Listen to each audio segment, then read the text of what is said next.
बिहार में विशेष गहन पुनरीक्षण स्पेशल इंटेंसिव रिवीजन के तहत प्रवासी मजदूरों के वोटर लिस्ट से कटने का वास्तविक जोखिम बन गया है। हालांकि यह खतरा सिर्फ विपक्षी दलों को नहीं बल्कि एनडीए से जुड़े कई पार्टियों को भी परेशान कर रहा है। सर की प्रक्रिया में दलित, गरीब, प्रवासी और माइग्रेंट वोटर्स को दस्तावेज समर्थन दिखाना जरूरी है, लेकिन आधार, राशन कार्ड, मनरेगा कार्ड जैसे दस्तावेज स्वीकार नहीं हो रहे।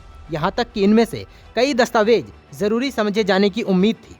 ऐसे में लोगों को मुंबई, दिल्ली जैसे शहरों से छुट्टी लेकर अपने शहर पहुँचना और सरकारी दस्तावेज बनवाना इतना आसान काम नहीं होगा।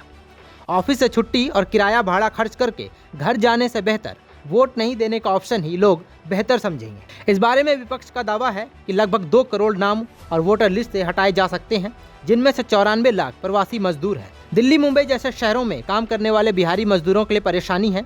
घर आकर दस्तावेज जमा करना, छुट्टी लेना, किराया खर्च करना सब भारी होगा। इससे एनडीए को भी नुकसान होगा, क्योंकि ऐसा अनुमान है कि इन प्रवासी वोटर्स का 80% एनडीए पक्ष में जाता है। इसलिए नाम काटे जाने से एनडीए को सीधी चोट पहुंच सकती है। उपेंद्र कुशवाहा और राष्ट्रीय लोक मोर्चा ने इस प्रक्रिया के पीछे बनी जल्दबाजी और अनियमितताओं पर सवाल उठाए हैं। उन्होंने प्रवासी वोटर्स के संरक्षण के लिए समय बढ़ाने की मांग की है।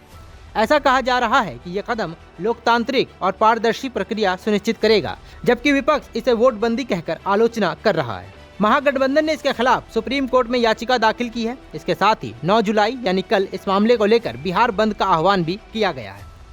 तेजस्वी यादव ने इलेक्शन कमीशन की नीतियों को हिंसा और पारदर्शिता की कमी वाला बताया है और बीएलओ सहायकों की लिस्ट सार्वजनिक करने की मांग की है। ऐसे में प्रवासी वोटर्स का कटना एनडीए के वोट बैंक को प्रभावित कर सकता है, लेकिन भाजपा और जेडीयू ने इन प्रवासियों को वापस लाने के लिए डेटा संग्रह, डायरेक्ट कैंपेन, रिटर्न फंडेड प्रोत्साहन की रणनीति पहले से ही तैयार रखी है। समय की कमी एनडीए के भीतर भी कहर बरपा रहा है और उपेंद्र कुशवाहा जैसे नेताओं ने इस प्रक्रिया में बने दोषों पर सार्वजनिक सवाल उठाए हैं, जिससे वह खुद प्रवासी इलाकों में जागरूकता अभियान चला रहे हैं।